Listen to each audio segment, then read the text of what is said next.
Assalamu alaikum. Peace be upon you. Bismillah ar-Rahman ar-Rahim. In the name of God, the entirely merciful, the especially merciful. Inna lillahi wa inna ilayhi raji'un. Indeed, we belong to God, and to Him we shall return.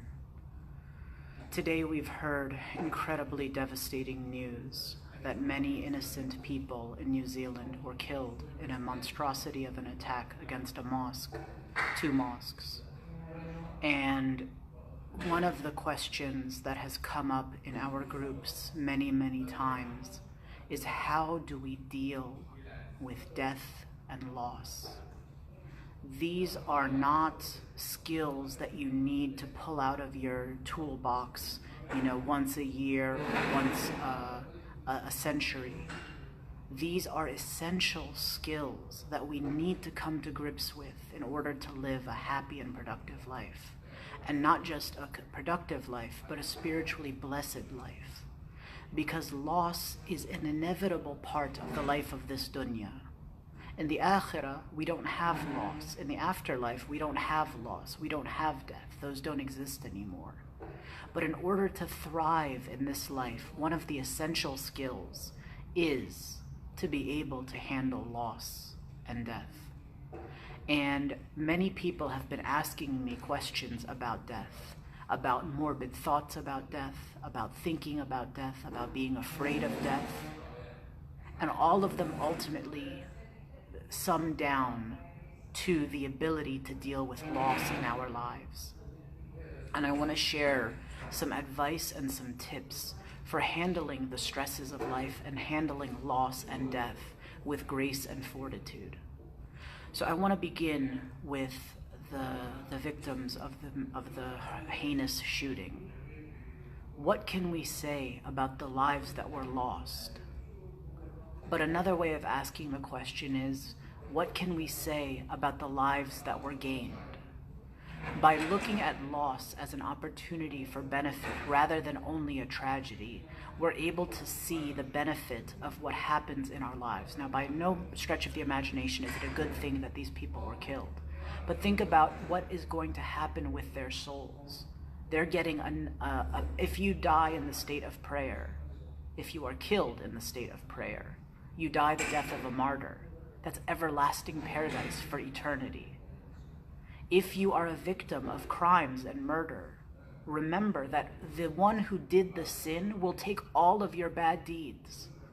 And if there are no bad deeds left, you will then take from the aggressor's good deeds. There is this attachment to the life of this world. As in life we become more materialistic, more concerned with money and wealth and power and all of these things, and things in general, we start to obsess about the life of this world and the dunya and that which we have of it and that which we don't have of it, and we forget the akhirah, the afterlife.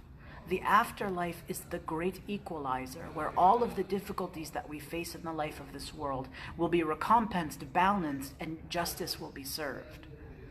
Honestly, there is not always justice in the life of this world, but be sure that God will establish ultimate justice in the next life. And so any of the pains and the sufferings that we deal with, whether it be an illness, whether it be depression, whether it be other symptoms, whether it be other sickness, whether it be family struggles, ultimately God will hold it in our credit for the difficulties that we bear in the life of this world. One of the keys to managing death and loss is to understand the fleeting nature of the life of this world and to attach our hearts to the afterlife. So there is a beautiful compilation of speeches, sermons, letters, and writings of Imam Ali radiallahu anh. And one of his constant topics of discussion is the life of this world and how fleeting it is, and how the hereafter is the real life. And this is, of course, in the Quran everywhere. And this is, of course, in the tradition and the prophet of our Prophet Muhammad, peace be upon him. But the more we identify with the life of this world as the real life, the more the loss and death of this world hurts us. But when we detach our hearts from the life of this world and connect our hearts to the life of the next the afterlife, these difficulties seem less strong and less pervasive and less powerful over us. Another example, imagine that you struggled for 9 months in your mother's womb in order to come out, in order to grow, and then you were born and you come out of your mother, and you're struggling for that 9 months, for that period of development. When you're born in this life, do you remember that? Of course not. Now, we may live on this earth for 50 or 70 or 100 years, but the afterlife is eternity.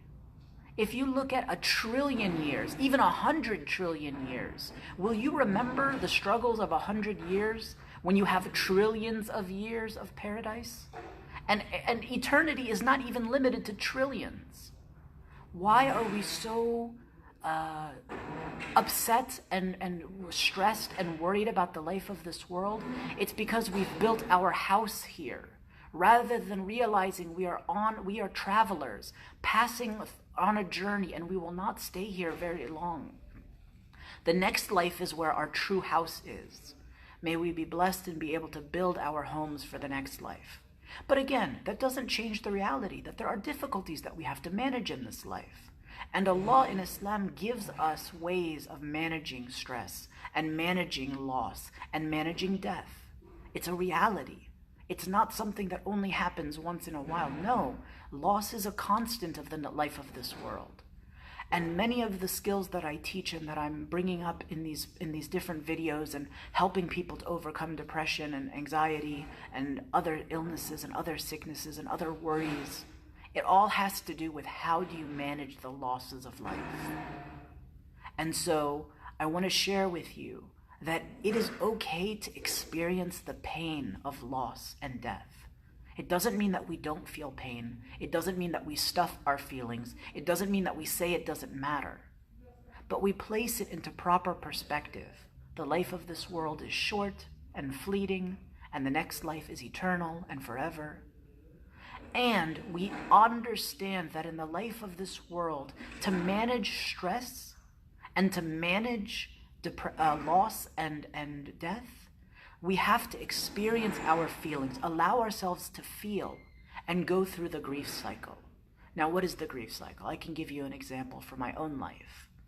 There was a time that my marriage ended in divorce, which was a very great loss to me.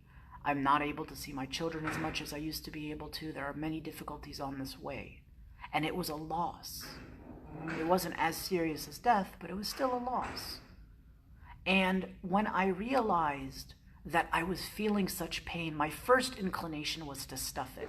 No, I'm not sad. Just push through. Just go to work. Just do what you're doing. Just move on with your life and forget about the pain. But that's not the way Allah designed the soul. The soul must bear witness to the truth, and the soul must express its feelings. So when I went through this divorce, I had to acknowledge the pain, acknowledge the hurt, acknowledge the loss, feel angry for what was going on, feel the anger, and let it transition in the next step into sadness, and cry, mourn the loss that I've experienced. And as I mourned the loss of my marriage, my 7-year marriage, as I was able to transition and come to terms with the fact that many beautiful things happened in this marriage, it didn't get to last, and that's okay. Allah will guide my direction in the future. I was able to transition from anger to grief and sadness and crying, and then transition into peace and contentment and acceptance of the loss. One of the greatest struggles that we have with death and with loss is the feeling of unfulfillment or lack of closure. It never ends. But if you allow yourself to feel the strong feelings, you can let go of the loss and move on with your life. It doesn't mean that the pain goes away. It just means that you experience the pain and you can move on with your life, and the pain is no longer attached to you. When we hold back our hearts from feeling our emotions, when we hold back our feelings and don't allow it to be expressed, that's what ends up causing trouble. That's what ends up compounding the pain, because there's the pain of the event and the loss and the death, and then there's the pain of holding it back and not letting it free. It's the same thing with a child. I'm sure you've seen a child that, they're talking in a normal voice and they're supposed to be quiet, so you shush them. You say, shh, be quiet. And then what do they start to do? They start to yell even louder. Why? At first, they were just speaking in a normal voice, but when you tried to stop them from expressing what was inside of them, their natural result is to get even more ferocious, even louder, because that desire to be heard, to express what we are feeling is so very strong that the child becomes even louder. And what happens with us? It's the same. When we have a feeling inside and we don't allow ourselves to feel it, it lashes out, it burns us, it hurts us. The idea of, imagine if you have a hot coal in your hand and you grip it, and the more your hand is telling you, let this go, let this go, let this go, and you say, no, I'm gonna keep holding it, I'm gonna grip it even tighter. I'm not gonna let go. The more you tighten your grip on it, the more it burns. Just let it go, let it out. By letting our emotions go and feeling our feelings, again, in a healthy and productive way, right? You don't want to go blowing up at people. But experiencing our anger, experiencing our sadness, grieving our losses in private to God directly and letting him know. That's the way to experience and manage the loss and the death that is around us each and every other day. Now, I do want to share with you an important note. In the bottom of this link, at the bottom of this video, there's a link for a survey for Muslims who are suffering from depression, anxiety, and bipolar. And it offers a way of relief. And this survey is the first step to getting people the help that they may need. I want to share with you that just last night, a friend of mine on one of these groups had reached out to me and said, Omar, I have a friend and his daughter just committed suicide. Just committed suicide. And no one knew she struggled with depression. It could save a life to share this link and let people who feel sad take the step to find a solution if they are realizing that there's something going on that they need help with. Sometimes you can talk to somebody and everybody says, oh yeah, everything is fine. Everything is fine. Everything is fine. But sometimes we need an ability to reach out for help, and we don't know what to say. So pass on the information that could help someone and save them. There was a great tragedy that happened this morning in New Zealand with all of those deaths and all of the wounded and all of the injured. But let's prevent the losses and the tragedies that we can prevent by sharing something that can help people in our friend circles and in their friend circles. You never know where this link will reach. You never know who is going to hear this call. But this is something that we can do to help protect the lives that are left behind, those who are struggling in anguish and looking for hope and happiness. Thanks be to God, alhamdulillah, I was able to find peace after a very difficult situation, very difficult divorce, 2 suicide attempts, many difficulties. But peace and tranquility is possible. And that's what I've committed my life to sharing with other people. How to find peace and joy and contentment and acceptance of life and gratitude in our lives, even if things aren't perfect. Because the life of this world isn't perfect. But we can embrace absolute peace if we know how. And my goal is to help people to reach this. So if this message was of benefit, I ask that you share it. Please pass on this link to those who could benefit, and may Allah reward you for your efforts and the best of your desires, and for the best of your intentions. Ameen. Rabbil Alameen. Wa sallallahu ala Muhammad wa ala alihi at-tahirin. Wa alaykum as-salam wa rahmatullahi wa barakatuh.